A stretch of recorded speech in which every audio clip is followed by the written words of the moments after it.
Alhamdulillahirabbil alamin. Wassalatu wassalamu ala asyrafil anbiya'i wal mursalin wa ala alihi wa sahbihi ajma'in. Subhanaka la ilma lana illa ma 'allamtana innaka antal alimul hakim. Rabbi shrah li sadri wa yassir li amri wahlul 'uqdatam min lisani yafqahu qawli. Amma ba'd. Imam Al-Jatin Qasar, tuan-tuan muslimin muslimat yang dirahmati oleh Allah Subhanahu wa taala, pertamanya kita panjatkan kesyukuran kita kepada Allah Subhanahu wa taala kerana dengan limpah rahmatnya Allah Subhanahu wa taala telah beri kita sama-sama peluang berada di dalam majlis ilmu kita pada malam ni. Dan insya-Allah pada malam ni kita akan teruskan lagi pengajian kitab-kitab Syama'il Muhammadiyah sallallahu alaihi wasallam, bab yang ke-35. Masih ada beberapa hadis sebelum kita nak masuk ke bab yang baru. Hadis yang berikutnya adalah berkaitan hadis yang ke-226, bab senyum Rasulullah sallallahu alaihi wasallam. Kata pengarang rahimahullahu taala, hadis 226. Ali bin Rabi'ah radhiyallahu anhu katanya, syahidtu Aliyan radhiyallahu anhu utiya bidabatin liyarkabaha. Falamma wada'a rijlahu fir rikabi qala bismillah. Falamma istawa ala dhahriha qala alhamdulillah. Thumma qala subhanalladzi sakhkhara lana hadza wa ma kunna lahu muqrinina wa inna ila rabbina lamunqalibun. Thumma qala alhamdulillah thalathan wallahu akbar thalathan subhanaka inni zalamtu nafsi faghfir li fa innahu la yaghfiru dhunuba illa anta. Thumma dhahik. Qultu min ayyi shay'in dhahikta ya amiral mu'minin? Qala ra'aitu Rasulullah sallallahu alaihi wasallam sana'a kama sana'tu. Thumma dhahika. Faqultu min ayyi shay'in dhahikta ya Rasulullah sallallahu alaihi wasallam? Qala inna rabbaka la ya'jabu min 'abdihi idza qala rabbi ighfir li dhunubi innahu la yaghfiru dhunuba ahadun ghairi. Kata Sayyidina Ali bin Rabi'ah radhiyallahu anhu, aku melihat Sayyidina Ali radhiyallahu an mendapat seekor haiwan sebagai tunggangannya. Semasa Sayyidina Ali radhiyallahu anhu menginjakkan kakinya di pelana, baginda menyebut nama Allah, Bismillah. Kemudian berada di atas tunggangannya, beliau membaca hamdalah. Hamdalah tu alhamdulillah.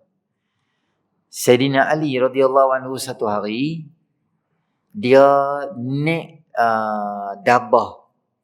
Dabah ni sama ada kuda, himar atau baral lah. Tak disebutkan jantan atau betina. Dabah ni ke kenderaan secara umum lah, binatang tunggangan ketika tu. Ketika Sayyidina Ali radhiyallahu anhu letak kaki di pelana kuda nak naik tu, binatang tu nak naik atas tu, di situ Sayyidina Ali kata bismillah. Bila dah duduk di atas unta tu atau binatang tu, dah straight dah duduk, dah tegak dah, nak bergerak dah, Sayyidina Ali kata alhamdulillah. Kita tuan-tuan nak naik kereta ke, nak naik motor ke, nak naik kenderaan apa-apa, kapal terbang dan sebagainya, apa saja kenderaan yang kita nak naik, ni cara yang betul dia.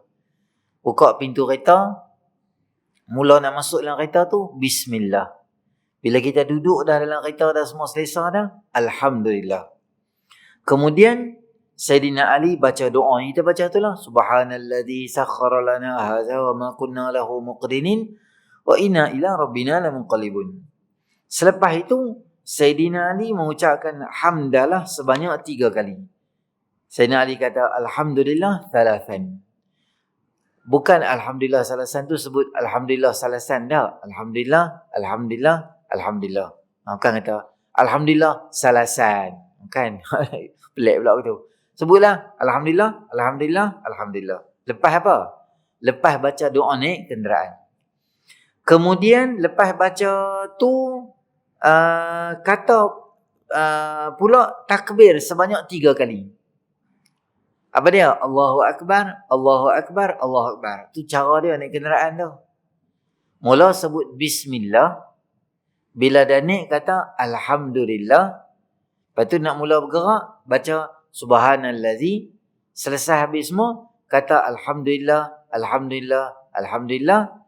Allahu Akbar, Allahu Akbar, Allahu Akbar. Kemudian ada satu doa yang saya rasa adalah sangat baik kita cuba hafal, dan doa ni cuba kita amalkan dalam setiap hari kita nak buat. Apa dia? Doa naik kenderaan yang tambahan dia. Subhanaka inni qad zalamtu nafsi faghfirli fa innahu la yaghfirudz dzunuba illa anta. Saya ulang sekali lagi. Doa tu tuan-tuan yang ada kitab, kita tolong garis di situ doa tu supaya ke depan ni kita boleh hafal. Saya rasa doa ni ada macam zikir-zikir yang daripada baca dalam TV semua tu duk main juga tu. Zikir kita selalu buat. Cuma kena perbetul sikit. Kita perhati elok-elok dia punya gaya ayat dia. Subhanaka inni qad zalamtu nafsi. Itu. Subhanaka inni qad zalamtu nafsi. Faghfirli fa innahu la yaghfirudz dzunuba illa anta. Kemudian Sayyidina Ali baca buat semua benda tu. Kemudian Sayyidina Ali senyum. Masa Sayyidina Ali radhiyallahu anhu senyum, maka aku pun bertanya kepadanya, wahai Amirul Mukminin, sebab apa tiba-tiba senyum? Jadi baca doa tu, Subhanaka inni qad zalamtu nafsi faghfirli fa innahu la yaghfirudz dzunuba illa anta. Kemudian Sayyidina Ali senyum. Perawi yang riwayatkan hadis ni, dia tanya Sayyidina Ali sebab apa senyum? Sayyidina Ali radhiyallahu anhu kata, aku pun sebenarnya tanya macam ni juga. Macam hang tanya ni, macam mana seketui hang tanya, macam itulah aku tanya kat Nabi SAW.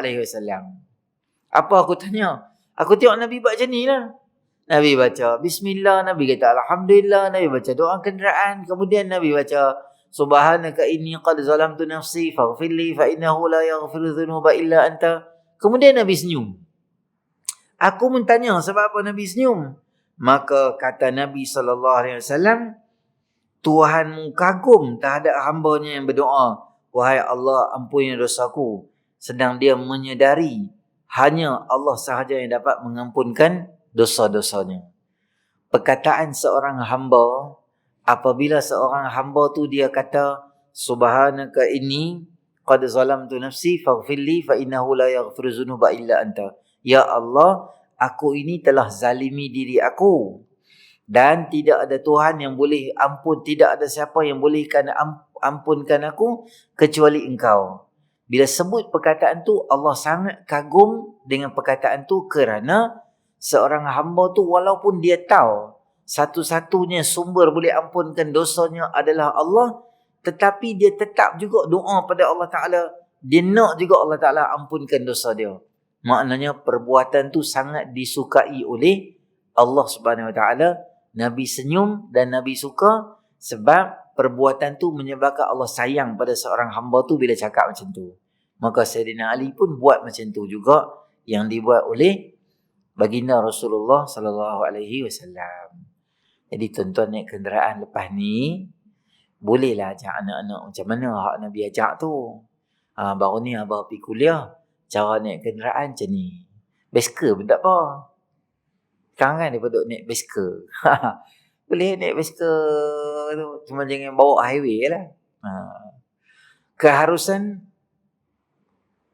daripada hadis ni kita dapat mengetahui bahawa keharusan ketawa lah jika kena pada tempat dia, boleh senyum. Sebab apa? Bukan saja senyum tak ada sebab. Ada sebab lah. Sebab Nabi SAW senyum, kagumnya sahamba. Kita pun ada benda, ada tempat, boleh senyum. Memanjang senyum pelik juga lah. Duduk di traffic light tak ada apa-apa, saja-saja duduk senyum tu, Pelik tak? Macam Menteri Pasola. Lepas tu pelik. Dan juga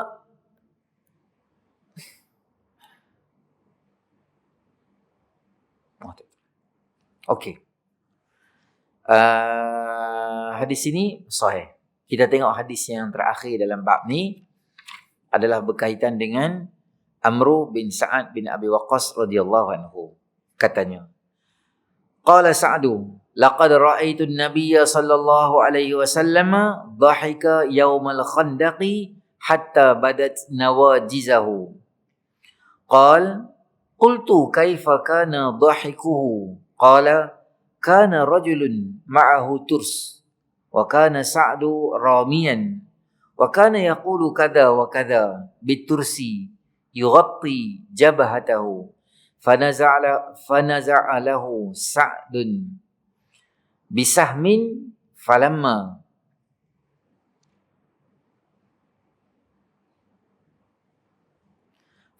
rafa'a ra'sahu ramahu falam yukhti hadhihi minhu ya'ni jabhatahu wa naqalaba ar-rajulu wa shala bi rijlihi fadhahika an-nabiy sallallahu alaihi wasallam hatta badat nawajizuhu.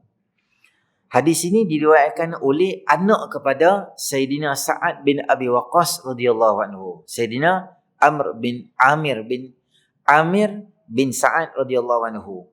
Sa'ad bin Abi Waqqas ni dia salah seorang daripada 10 orang dijanjikan syurga. Ketika dia awal-awal terima Islam, mak dia, kalau bahasa kita ni, mak dia bebal. Mak dia kata, aku tak mau makan start daripada hari ni, aku tak mau minum start daripada hari ni. Mak dia duduk kat luar rumah, biar aku kena panas, biar aku mati, biar orang kata Sa'ad masuk Islam, Sa'ad telah bunuh mak dia sendiri. Sa'ad radhiyallahu anhu, orang bagi tahu kat dia, wahai Sa'ad, ibu kamu ni buat perangai macam ni depan rumah. Mak dia lari mai kat mak dia. Dia kata, la taf'ali ya ummah, law anna laki mi'ati nafsan, fa kharajat nafsan ma taraktu dini. Wahai mak, jangan kamu buat perangai macam ni, mak sayang ni. Wahai ibu yang aku sayangi, jangan buat macam ni. Kerana andai sekiranya aku ada 100 mak, bukan mak seorang ni, dan semua mak yang aku ada tu perangai sama macam ni juga. Ambil ni duduk depan rumah, tak mau makan, tak mau minum, jemuk tengah panas, biar mati. Dan semua mak-mak tu dengan kata yang sama. Mereka kata, biar aku mati, biar orang kata Sa'ad bin Abi Waqqas bunuh mak dia sendiri. Biar aku cakap macam tu. Kalau 100 mak buat perangai macam ni, saya sanggup melihat seorang demi seorang ibu saya meninggal di hadapan saya, mati di hadapan saya, tetapi untuk saya tukar agama saya tidak sekali-kali. Mak dia bila tengok keteguhan Sa'ad ni, mak dia berkata, dia ni aku tak boleh ubah lah. Mak dia bangun ya. Tu Sa'ad bin Abi Waqqas yang sangat hebat. Dia salah seorang ahadun mubashirun bil jannah, 10 orang dijanjikan dengan syurga. Kata Sayyidina Amir radhiyallahu anhu, cerita yang diceritakan oleh bapak dia. Siapa dia? Bapak dia kata, aku melihat Nabi SAW ketawa ketika peperangan Khandaq, sehingga terlihat gigi geraham baginda. Khandaq ni, tuan-tuan muslimin rahmati oleh Allah SWT, adalah peperangan yang berlaku tetapi kemenangan kepada umat Islam kerana Allah SWT hantar mai 2 tentera yang besar. Satu adalah angin yang sangat kuat. Orang-orang kafir ketika itu tak boleh nak masuk berhampiran dengan kota Madinah kerana parit yang terlalu besar yang dikorek. Sekira-kira parit tu macam mana? Kalaulah seekor kuda yang pantas dan hebat dan kemas, yang dia lari selaju-lajunya, kuda tu kalau lompat parit tu, tak lepas parit tu. Maknanya dia mesti jatuh bawah. Dan nombor 2, parit tu kalau jatuh, maknanya kuda tak boleh naik dah. Sekali dia jatuh, tak boleh naik. Jadi orang kafir ni bila mereka tengok tu, mereka tak berani nak ke depan. Takut jatuh habis dengan lubang tu, dia tak boleh bergerak, mati saja tu, jadi kalah. Mereka berkemah di luar daripada tepi daripada parit tu. Tapi malam tu Allah Ta'ala hantar angin yang sangat kuat, ribut yang sangat kuat, habis terbang periuk-periuk mereka, putus tali-tali kemah, putus tali-tali kuda, unta dan sebagainya. Farsalna alaihim rihan wa junudan lam taraha. Kami hantar angin dan kami kalahkan mereka dengan malaikat, yakni tentera yang kamu tak boleh melihatnya. Itu kehebatan yang Allah SWT beri ketika perang Khandaq. Dalam perang Khandaq tu, apa yang berlaku adalah Nabi SAW nak tergelak. Kata Sa'ad bin Abi Waqqas, aku tengok Nabi SAW gelak sampai Nabi nampak gigi geraham Nabi. Maknanya Nabi gelak sungguh lah. Bukan gelak macam kita kata, gelak bukan sampai keluar suara. Senyum macam tu maksudnya gelak Nabi tu senyum lah.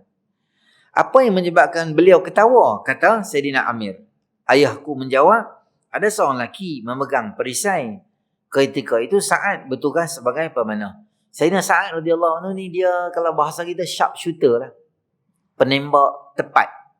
Memang penembak tepat lah. Kalau dia tembak tu, memang dia champion lah. Yang paling hebat sekali. Sayyidina Sa'ad. Ada seorang lelaki, musuh, apa dia buat? Ada seorang lelaki pegang perisai. Ketika itu Sa'ad bertugas sebagai pemanah.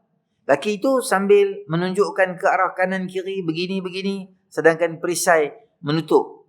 Lalu Sayyidina Sa'ad mengambil anak panah. Ada seorang lelaki, pihak musuh, dia pakai turs. Turs tu apa panggil? Yang tahan tu. Perisai. Dia pakai perisai tu. Dia letak perisai, tapi dia main. Dia tutup muka dia, dia tolak gitu. Dia duduk lawak. Tak kena macam tu. Dia buat lawak gitu lah. Lepas tu tutup balik. Dia duduk buka, dia tutup. Buka, tutup. Sayyidina Sa'ad bara. Dia duduk buat lawak tengah-tengah perang ni. Dia pegang panah tu. Dia attack betul. Dia pegang. Sedangkan perisai tu menutup dahinya. Sampai penuh lah tutup. Lagi dia buka sikit, dia duduk acan, dia tutup balik. Lalu Sayyidina Sa'ad radhiyallahu anhu ambil anak panah. Dan lelaki tu mengangkat kepalanya. Dia tutup aja sikit, keluar aja kepala dia tu. Sayyidina Sa'ad melepaskan anak panah. Tepat kena pada dahinya. Memain. Tuan-tuan kalau duk pergi rajin, duk pergi panah, bukan senang lah nak dua benda. Satu, sambil naik kuda, sambil panah. Yang tu bukan melawak main champion tu. Sebab kita duk biasa nak panah tu pun kita tak stabil. Nak tengok tak mana kita nak fire tu. Nak panah tu. Tambah pula kalau dia masa naik kuda. Uish. Naik kuda ni pun satu cerita kat tuan-tuan. Dia bergerak ke atas ke bawah. Kita naik dia kan. Jadi kita nak target. Tu orang pandai tu.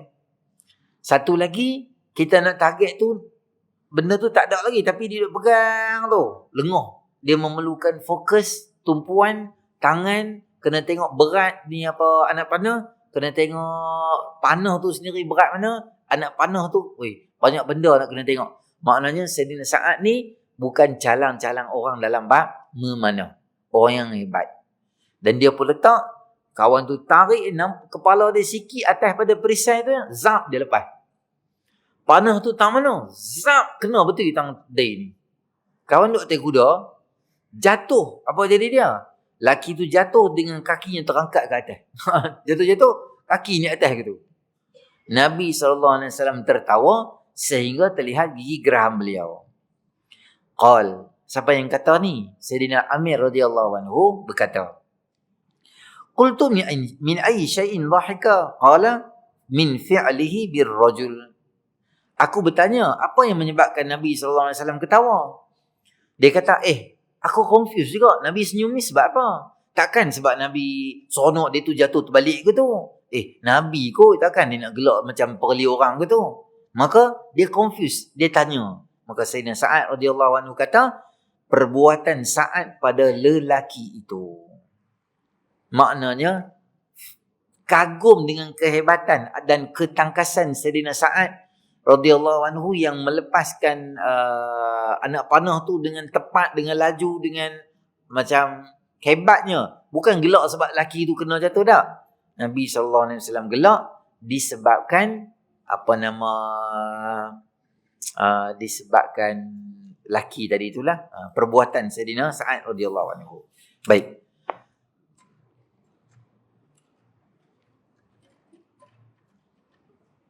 Daripada ni ulama bagi tahu tak salah kalau kita ni bergembira meraihkan kejayaan tentera Islam atau kaum muslimin ketika berhadapan dengan tentera musuh. Itu beberapa benda bab berkaitan dengan tu. Kita masuk malam ni insya-Allah pada bab yang seterusnya adalah babu majaa fi sifati mizahi Rasulillah sallallahu alaihi wasallam. Bab yang datang berkaitan dengan cara Nabi sallallahu alaihi wasallam bergurau, cara melawak. Baik. Melawak ni tuan-tuan ada 1, 2, 3, 4, 5, 6, 7, 8. Lebih kurang 8 hadis. Dalam Islam, kita kalau kita nak melawak dengan orang, boleh. Kerana Islam ni, dia bukanlah satu agama yang memanjang kita serius. Dia tak berapa kena dengan naluri manusia. Nabi SAW ni kita kata apa? Tokoh tasawuf yang paling hebat sekali lah. Ketua tasawuf ke, ketua tarikat ke, ketua apa-apa saja ni, hak paling hebat sekali. Imam Tirmizi letak satu bab yang khas berkaitan dengan melawak, dengan gurauan. Maknanya hidup ni dia macam tu lah. Dia taklah serius sangat, taklah melawak sangat. Ada benda yang kita melawak. Tapi melawak tu biar melawak yang betul. Melawak tu biar melawak yang ada point dia. Jangan jadikan orang ni melawak ni sebagai apa? Kutuk dia punya fizikal dia. Kutuk dia punya warna kulit dia. Tinggi rendah dia. Jawatan dia. Kekayaan dia. Menjadi satu mainan dan kutukan. Itu dilarang di dalam syarak. Tuan-tuan tengok hadis yang pertama. Kata Sayyidina Anas bin Malik radhiyallahu anhu. Anna Nabiya sallallahu alaihi wasallam qala lahu ya dhal uzunain. Nabi sallallahu alaihi wasallam pernah berkata kepada Sayyidina Anas bin Malik. Wahai pemilik dua telinga. Maknanya, Sayyidina Anas kata, Nabi pernah panggil aku. Hey, budak yang ada dua telinga, mai sini. Nabi kata kat aku. Betul tak satu manusia ada dua telinga? Betul lah. Nabi tak kata, hey telinga capang, mai tang sini. Tak kata. Hey telinga kemek, mai tang ni. Tak. Ya zal uzunain. Hai yang ada dua telinga. Maksudnya kata ulama apa dia? Maksudnya adalah Nabi SAW panggil Sayyidina Anas dalam syarah menyebut sebab Sayyidina Anas ni orang yang sangat peka. Bukan peka. Maksudnya kalau aku panggil je, telinga dia selalu macam cepat dia mai. Orang yang sangat teliti dengan arahan. Orang yang sangat mendengar dengan arahan. Macam tu. Maksud dia zal uzunain. Bukan nak perli tak. Tapi kita jadikan fizikal orang sebagai satu body shaming lah kalau bahasa kita sekarang ni kan. Dia tu gemuk sikit ke, dia tu kurus sikit ke, dia tu apa-apa fizikal dia, kita jadikan bahan lawak pada dia, bahan lawak sehingga jadi stres lah, depressed dan sebagainya. Itu melawak yang dilarang di dalam syarak. Jangan jadikan seseorang, satu bangsa ke, satu kaum ke, satu negeri, satu negara atau satu individu dan sebagainya menjadikan bahan lawak dekat orang. Yang tu sebenarnya benda yang tak digemari di dalam syarak. Kita nak melawak dalam hadis ni boleh bergurau, jangan berlebihan dan jangan berdusta. Jangan over melawak dengan orang. Melawak boleh tak? Melawak, saya pernah cerita kat tuan-tuan melawak sembunyi barang tak boleh, sembunyi-sembunyi barang tak boleh. Prank orang sampai orang terkejut macam tu tak boleh, dilarang di dalam syarak. Prank orang, buat mati, buat darah keluar gitu, isteri dia punya takut lah apa semua, pergi ambil semua barang rupanya melawak. Jangan kita cemaskan orang dengan lawak kita.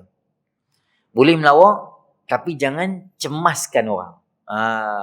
Kita dengan isteri kita ada orang duduk rumah, melawak dengan isteri boleh lah. Tapi dia melawak over. Dia melawak macam dia kena rasuk. Dia buat gitu.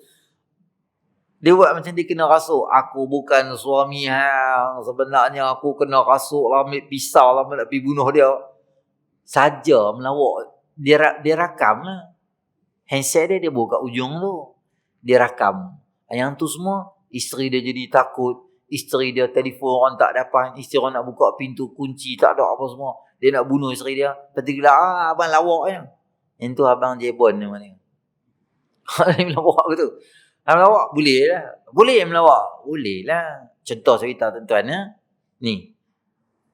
Kalau tuan-tuan kan banyak kan madu kelulut lah apa dekat pasaran kan. Salah satu kalau tuan-tuan bu dekat pinggan besar pinggan kita ni. Beli madu di pasaran banyak kan.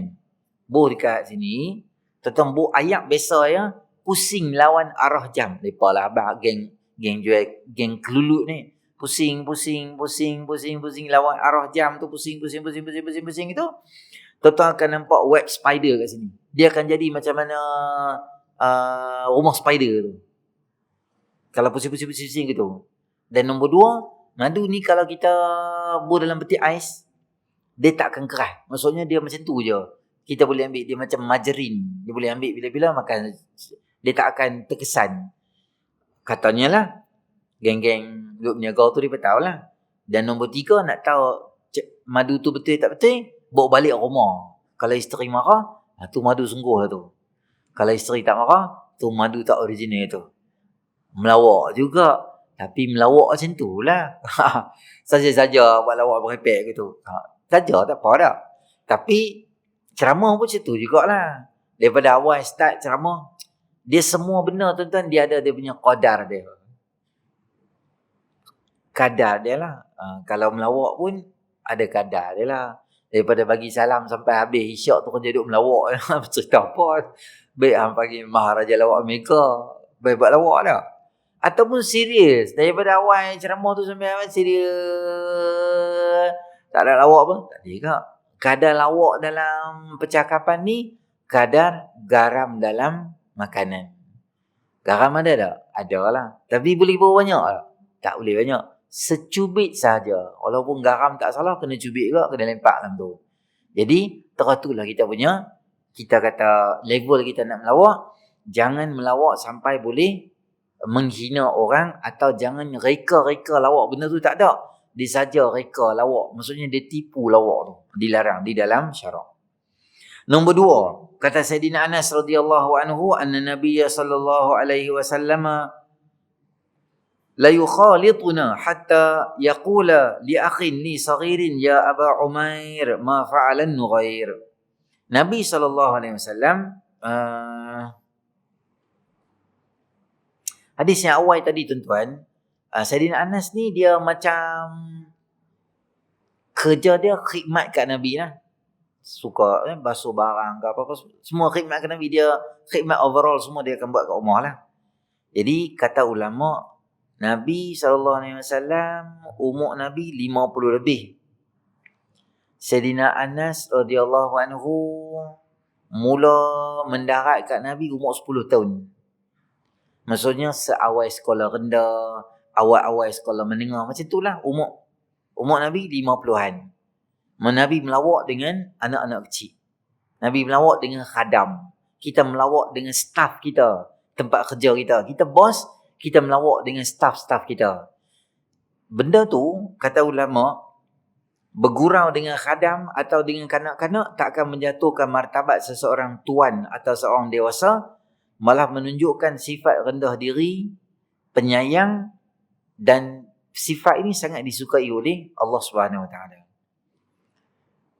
Dan kata Nabi SAW, irhamu man fil ardi yarhamukum man fis sama.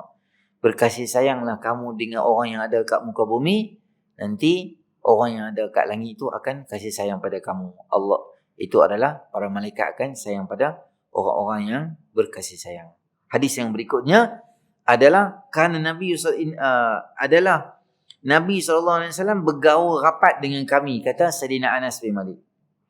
Sehingga beliau berkata kepada adikku yang masih kecil, wahai Aba Umair, ma fa'alan nughair.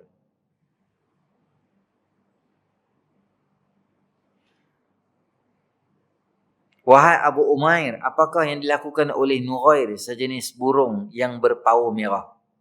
Hadis ni tuan-tuan, kata Sayyidina Anas bin Malik, Nabi melawak dengan adik dia. Sayyidina Anas bin Malik ada adik.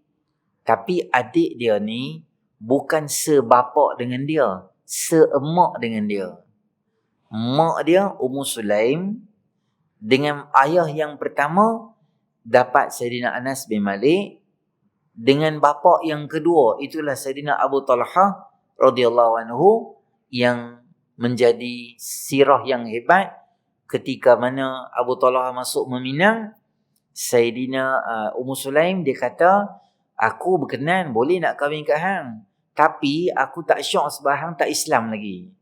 Hang jadikan Islam hang tu sebagai mahar untuk aku setuju nak kahwin. Sayyidina Abu Talha, okey. Dia kata, cinta ke tak cinta nombor 2. Yang penting agama nombor 1. Maka dia masuk Islam, maka berkahwinlah Ummu Sulaim dengan Abu Talha, dapat anak nama dia Aba Umair. Anak yang kecil ini nama dia Ibnu Abi Talha, ada kat situ, ataupun Abu Umair. Dia ada seekor burung kecil yang selalu duk main. Dan satu hari burung tu dia mati, dan Abu Umair ni dia sedih dengan kematian burung tu. Nabi SAW bergurau dengan Abu Umair untuk hiburkan hati dia. Hadis ni pendek ya. Ya Aba Umair ma fa'alan Nughair. Tuan-tuan, ulama bawa keluar hampir 100 hukum daripada hadis yang pendek ni. Hampir 100 hukum daripada hadis yang pendek ini. Antaranya apa dia? Adalah perkataan Abu Umair. Ya Aba Umair. Biasanya tuan-tuan, gelaran ni kita bagi pada orang yang ada anak. Contohnya, tuan-tuan ada anak nama Mustafa. Contohnya, kita ni bapa Mustafa. Gelaran kita Abu Mustafa. Tak kira lah kalau anak perempuan, contoh anak saya nama Hannah. Jadi saya digelar Abu Hannah. Betul gelaran tu? Sebab gelaran tu biasa untuk orang yang ada anak. Tapi yang peliknya, Nabi SAW beri gelaran ini kepada Aba Umair yang ketika tu dia kecil lagi. Dengan tujuan untuk mendewasakan anak-anak. Gelaran ni kadang-kadang bila kita panggil dia dengan gelaran besar, dia rasa macam dia dihargai, dia rasa macam dia dihormati. Kita bagi satu gelaran pada dia. Kadang-kadang kita ni, yalah kita sayang anak-anak kita, panggil boboy lah apa semua dah. Tapi kadang tu dia jadi melekat sampai dia besar pun dia duduk boboy juga lagi. Boboy tu walaupun dia dah besar, panggilan boboy tu akan menyebabkan dia rasa dia kecil, dan banyak benda yang dia rasa dia tak lepas nak buat. Nabi SAW dalam konsep dakwah Nabi, dia sangat luar biasa. Saya pergi ceramah satu tempat, dia berkata, Ustaz, kita nak pergi makan. Saya kata, boleh? Jom. Dia kata, tak, Ustaz, tunggu boboy.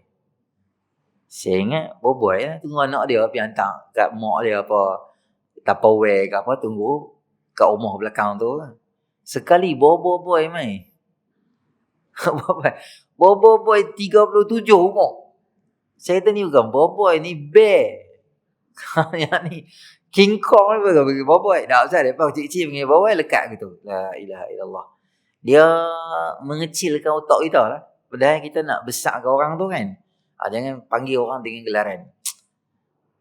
Bolehlah gelar tak. Masa minta nama tu, masa telefon minta nama, macam-macam nama mau. Boleh tak bagi nama kat anak saya? Boleh bagi nama. Tak mau ni nama, sama orang sepupu dia. Oh ni tak mau, ni sama dengan member tempat kerja, nama sama juga. Ni tak mau ni. Semua nama tak mau. Dia kata nama yang tak pernah ada. Tak pernah ada. Ambo nama Azazil. Tak pernah ada lagi. Ambo Azazil gitu. Kalau dapat anak kembar, ambo Muka dan Nakir. Han tengok pergi klinik kesihatan. Han letak IC dia tengok. Nurse lari terus. Dia kata COVID mai hidup-hidup biar aku belah. Takut. Muka Nakir jumpa di kubur ya. Mai terus. Raqib Atid kan. Innakum tud'auna yaumal qiyamati bi asma'ikum wa asma'i abaikum fa ahsinu asma'akum. Kamu nanti di akhirat akan dipanggil dengan nama kamu dengan bapa kamu. Boleh nama elok-elok kat anak kita kan. Panggil dia dengan panggilan elok-elok, gelaran yang baik pada dia. Yang kedua, kata para ahli ulama, boleh bagi yang pertama boleh bagi nama samaran pada anak. Yang kedua daripada hadis ni, tak salah seseorang itu dia bela binatang. Burung ke, ikan ke, tuan-tuan nak bela, boleh bela. Tapi sesuai dengan tempat dia lah. Tuan-tuan bela hamster, dia ada dia punya sangkak dia kan, sesuai dengan dia. Hamster biasa besar penumbuk, besar-besar pun besar jam ni lah. Paling-paling besar pun besar tu. Kau apa Aisyah? Sudah. Tak lagi. Besar-besar penumbuk lah hamster tak? Dia punya sangkak lebih kurang besar dia. Tuan-tuan bela ikan boleh tak? Boleh. Bela ikan besar ni, bela ikan besar ni, bela ikan besar ni, ekor dia besar meja. Sesuai lah. Kalau ikan kecil, sesuai dengan dia, rumah. Yang bela ikan kelisa besar ni, ekor dia besar meja. Siang kawan tu, tak boleh nak pergi mana? Reverse, depan. Reverse, depan. Reverse dia bunyi, tak boleh bergerak lah. Sebab kecil sangat. Buat naya binatang. Jangan ikat. Bela burung, ikat kaki dia. Macam bela burung merbuk kan. Ikat ke tu, siang dia. Dia tak boleh pergi mana. Bagi dia besar sikit. Kurang-kurang dia boleh kepak 2-3 kali makan mai besar. Tu boleh bela binatang. Nabi tak marah dia bela binatang. Nombor 3, tak salah kita bagi budak-budak kecil bela main dengan binatang. Jangan kita kata, alah budak-budak ni dia bukan reti apa. Dia picit ayam tu mati. Picit burung bagi mati. Picit hamster dia bukan tahu apa. Binatang ni bela-bela dia terajam bagi mati. Budak-budak dia kira apa. Langgar dengan biskut. Taklah tuan-tuan. Sebab apa? Abah Umay ni, dia sedih sebabkan burung dia meninggal tu. Mati. Burung dia mampu lah. Burung mati kan. Burung meninggal. Burung mati tu, dia pun sedih gitu. Nabi hiburkan dia. Maknanya, kanak-kanak juga ada perasaan kasih sayang. Sebab bila burung tu mati, dia sedih, dia menangis, dia sayang burung tu. Dulu ada viral sekali tu, ayam. Budak tu dia sayang ayam tu. Mak dia buat kenuri bawah atas, dia beradik balik pun pakai sembelih. Bila dia tahu kata ayam tu mati, nangis dia. Pegang ayam tu mati, kucing kadang-kadang mati. Bukan semua budak tak ada kasih sayang. Ada. Budak-budak ni, tak salah kita bagi kat dia. Kita didik dia dengan kasih sayang terhadap binatang itu tak menjadi satu kesalahan. Banyaklah tuan-tuan hukum hakam yang ulama berkeluar daripada benda ni. Antaranya teguran orang besar dengan orang kecil. Macam mana Nabi dah dewasa dah. Nabi ada interaksi. Pemimpin yang besar cakap dengan orang yang lebih bawah pada dia. Padahal dia budak ya. Menunjukkan Nabi ni dia orang yang sangat, pemimpin yang sangat luar biasa. Banyak ratusan hukum hakam daripada tu. Jadi walaupun ada orang bersoal, geng-geng anti hadis, dia bersoal hadis pendek-pendek ni, dia kata muhadis ini apa dia? Benda kecil-kecil macam ni. Ya Aba Umay ma fa'ala Nurair. Yang tu pun nak riwayat ke?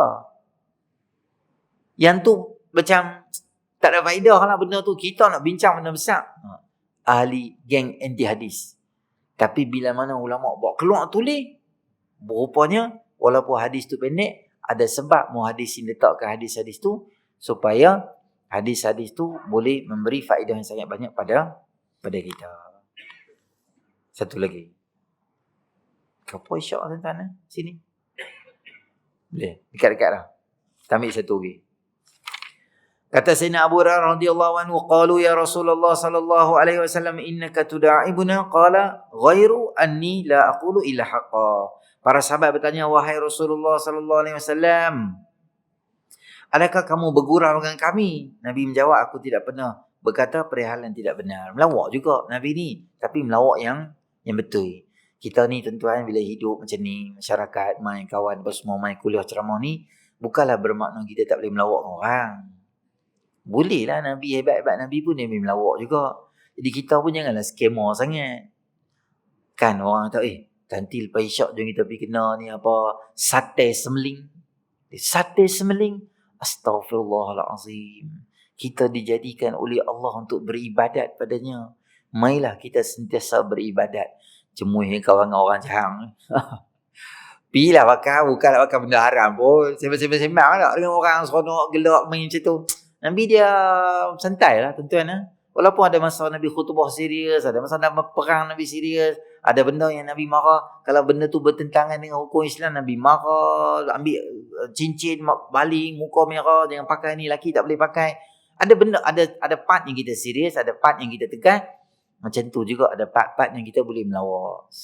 Sama macam pemimpin di tempat kerja, pemimpin di masjid surau, pemimpin tempatan, di rumah sebagai bapa, ada waktu anak-anak main melawak dengan kita pun melawak dengan anak-anak. Tu nama dia ada tasamuh, bekerjasama. Dan Islam ni dia tak pernah halang kita ni jadi orang yang boleh melawak, boleh relax. Tapi ada beberapa syarat yang kita boleh melawak, ada benda-benda yang kita tak boleh melawak. Jadi insya-Allah nanti kita akan jumpa lagi untuk kita nak tengok beberapa hadis Nabi SAW berkaitan dengan lawak. Antaranya kisah Sayyidina Zahir radhiyallahu anhu yang dia ni kulit hitam, muka dia tak handsome, hudoh, biasa.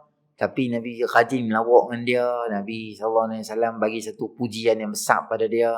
Itu berkaitan dengan Sayyidina Zahir. Dan Nabi melawak dengan satu makcik. Dan nanti kita masuk bab berkaitan dengan syair Rasulullah sallallahu alaihi wasallam. Insya-Allah. Baik, kita tangguh dengan tasbih kafarah. Subhanakallahumma wa bihamdika asyhadu an la ilaha illa anta astaghfiruka wa atubu ilaik. Wal 'asr innal insana lafi khusr illal ladzina amanu wa 'amilus salihati wa tawasaw bil haqqi wa tawasaw bis sabr. Subhana rabbika rabbil 'izzati 'amma yasifun wa salamun 'alal mursalin walhamdulillahi rabbil alamin. A'udzu billahi minasyaitonir rajim. Bismillahirrahmanirrahim. Alhamdulillahi rabbil alamin. Wassalatu wassalamu ala asyrafil anbiya'i wal mursalin wa ala alihi ajma'in. Allahumma anfa'na bima 'allamtana wa 'allimna ma yanfa'una wa zidna 'ilma. Rabbana atina fid dunya hasanah fil akhirati hasanatan wa qina adzabannar. Sallallahu ala sayyidina Muhammadin nabiyil ummi wa ala alihi ajma'in. Alhamdulillahi rabbil alamin. Assalamualaikum warahmatullahi wabarakatuh.